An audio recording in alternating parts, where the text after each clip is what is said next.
నమస్తే అండి, నేను అపర్ణ. భారతీయ సంస్కృతికి స్వాగతం. మాఘపురాణం 24వ అధ్యాయం.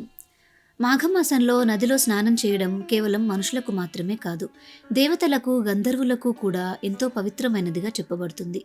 ఒకసారి మాఘమాసంలో ఒక గంధర్వుడు తన భార్యతో కలిసి భూలోకానికి వచ్చాడు. వారు గంగా నదికి వెళ్లారు. ఆ గంధర్వుడు గంగలో స్నానం చేశాడు. కానీ అతని భార్య మాత్రం నేను స్నానం చేయను అని చెప్పింది. ఆమె అలా స్నానం చేయకపోవడం వల్ల ఆమెకు ఉన్న దేవత్వం నశించింది. దాంతో ఆమె గంధర్వ లోకానికి తిరిగి వెళ్ళలేని పరిస్థితిలో పడిపోయింది. ఆ గంధర్వుడు ఆమెను అక్కడే వదిలేసి ఒక్కడే గంధర్వ లోకానికి వెళ్ళిపోయాడు. ఆ స్త్రీ ఒంటరిగా అడవుల్లో తిరుగుతూ చివరికి విశ్వామిత్రుడు ఉన్న చోటికి వచ్చింది.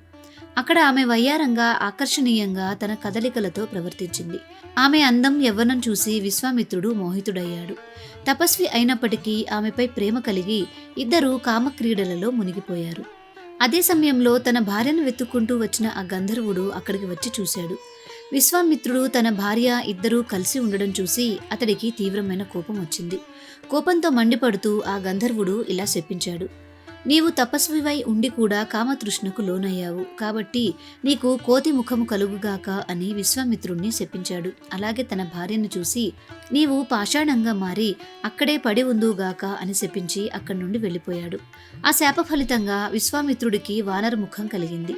చేసేదేం లేక అలా బాధపడుతూ ఉండిపోయాడు. ఈ విషయం తెలిసిన నారద మహర్షి విశ్వామిత్రుని వద్దకు వచ్చి ఇలా అన్నాడు: విశ్వామిత్ర, క్షణభంగురమైన తుచ్చమైన కామవాంఛకు లోనై నీ తపస్సు ద్వారా సంపాదించిన శక్తినంతా నీవే నాశనం చేసుకున్నావు. సరే, ఇప్పుడు బాధపడడం ఎందుకు? గంగా నదిలో స్నానం చేయి. ఆ తర్వాత నీ కమండలంతో గంగాజలం తెచ్చి ఈ పాషాణంగా మారిన స్త్రీపై చల్లుము అని ఉపదేశించాడు. నారదుడు చెప్పినట్లుగానే విశ్వామిత్రుడు గంగా నదిలో స్నానం చేశాడు. విష్ణువును ధ్యానించాడు. తన కమండలంతో గంగాజలం తీసుకువచ్చి పాషాణంగా మారిన ఆ గంధర్వ స్త్రీపై చల్లాడు. వెంటనే ఆ స్త్రీకి శాప విమోచనం కలిగింది. ఆమె మళ్లీ తన అసలు రూపం పొంది నారద మహర్షికి నమస్కరించి గంధర్వ లోకానికి వెళ్ళిపోయింది. విశ్వామిత్రుడు తన తప్పును గ్రహించి మళ్లీ తపస్సు చేయడానికి వెళ్ళిపోయాడు. మాఘపురాణం 24వ అధ్యాయం సమాప్తం. మీకు ఈ వీడియో నచ్చిందా? నచ్చినట్లయితే లైక్ చేసి మీ బంధుమిత్రులందరికీ షేర్ చేయండి. మిగిలిన అధ్యాయాలను కూడా చూడాలి అనుకుంటే భారతీయ సంస్కృతి ఛానల్ని సబ్స్క్రైబ్ చేసుకొని బెల్ ఐకాన్ని యాక్టివేట్ చేసుకోండి. తిరిగి రేపటి పారాయణంలో మళ్ళీ కలుసుకుందాం. నమస్కారం.